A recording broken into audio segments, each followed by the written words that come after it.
Almost 4 months ago, we met in New Orleans, and at that hearing, you clearly saw firsthand the agony and the frustration of local small businesses. And I hope that today you come out of this hearing understanding that this is more than just local small business participation, but this is about people's life in the Gulf Coast. And those who have been suffering so much, they have a lot to offer in the reconstruction and recovery and reconstruction of the Gulf Coast.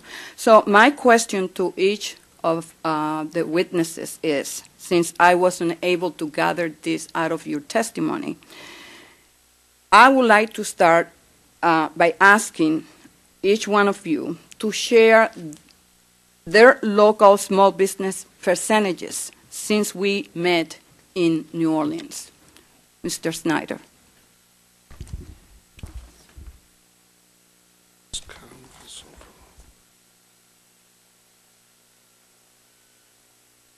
Madam Chair, we wanted to wait till July 31st so we could get the most accurate, up-to-date numbers, which is why it wasn't in my submitted testimony.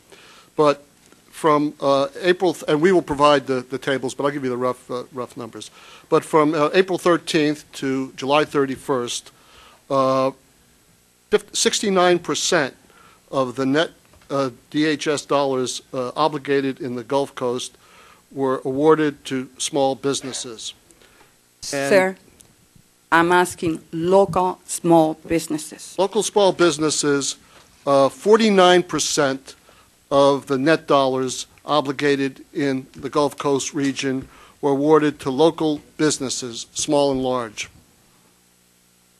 No, we need to make a distinction here. It's not local businesses, it's local small businesses.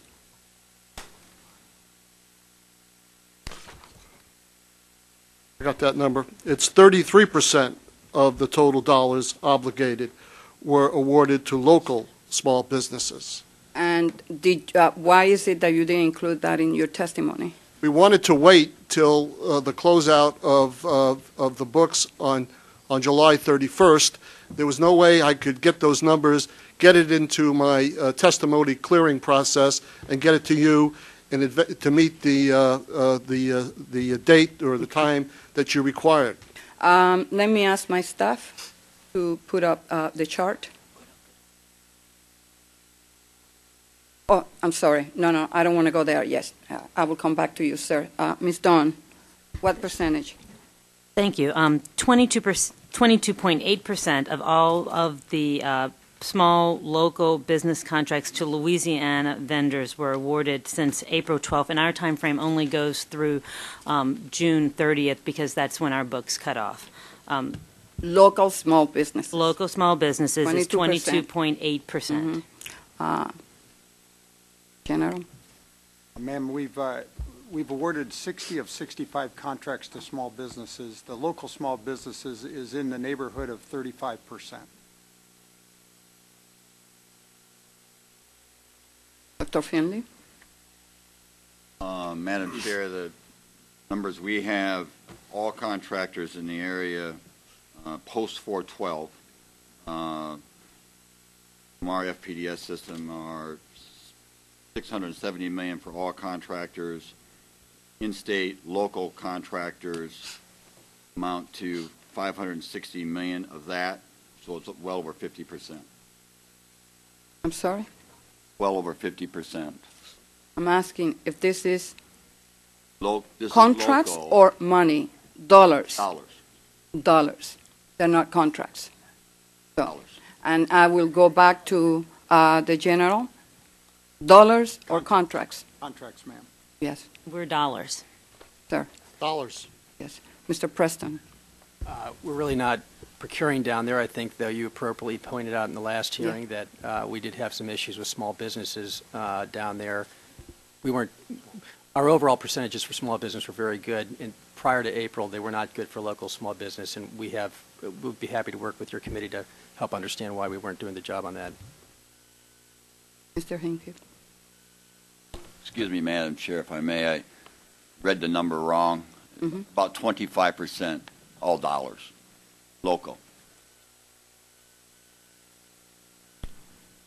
Yes, ma'am. The Network 16 with the South Central Healthcare Network, the data I have says that they've procured about $88 million to date. 33% of that, that is 33% to small businesses. And I also have data that indicates... Local businesses? Ma'am, I don't have that by local. I have it by small So business. I will ask you to please provide that information to the committee Yes, ma'am. in the next 2 weeks. The staff, please.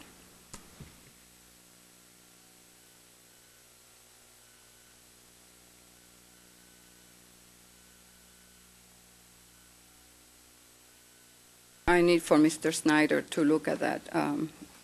Will you turn that, please?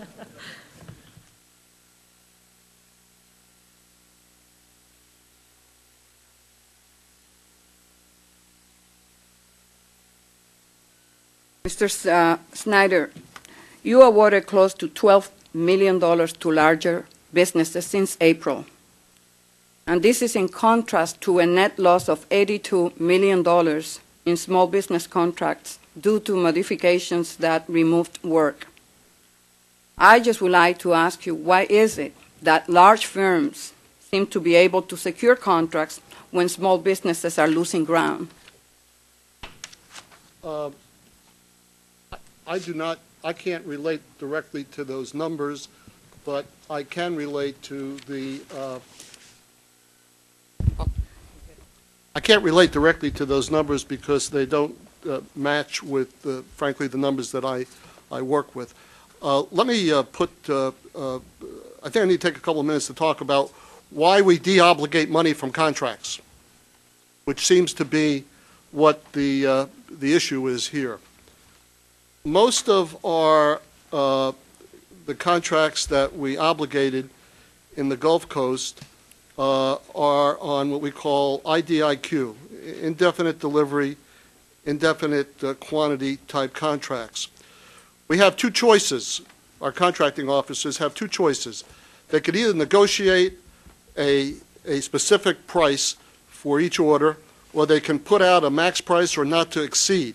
And the reason we encourage them to put out the max price not to exceed is to get an agreement, make sure we have enough ceiling coverage so that the work can be done within that, and get on with the business, okay?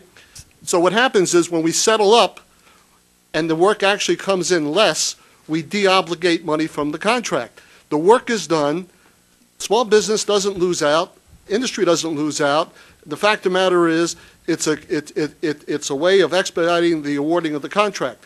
We have the specific numbers that, in fact, by state, show the de-obligations, but that's the reason for the de-obligations. Sir, first, those numbers are accurate numbers, and they are taken from the Federal Procurement Data System that each of you have to submit. Two, what it shows, and what that chart shows, is the fact that indeed you're taking money away from contracts that were given or awarded to small businesses. You came back, you modified those contracts, and you took that money away. Small businesses, local small businesses in the region are losing money. But we don't see the same pattern with large firms. My question to you is why? Most of the work in large firms is negotiated at the actual price of the work. Again, to get on with the work, it's contractually expedient that we put out a not-to-exceed ceiling price. And the fact is, we had two choices. We could either negotiate down to the decimal point the cost of work, in which case that would actually delay the execution of the work, or we can agree that it will not exceed, get on with the work, and settle up with the bills. We always make sure that the not to exceed is high enough to truly cover the cost of the work. So when we de-obligate the money from the contract, and this is done after the work is done, we are basically settling up. The work has been done. It's not a question of taking money from the small business. It's a question of basically removing the excess dollars that were obligated as part of the financial responsibility that we have.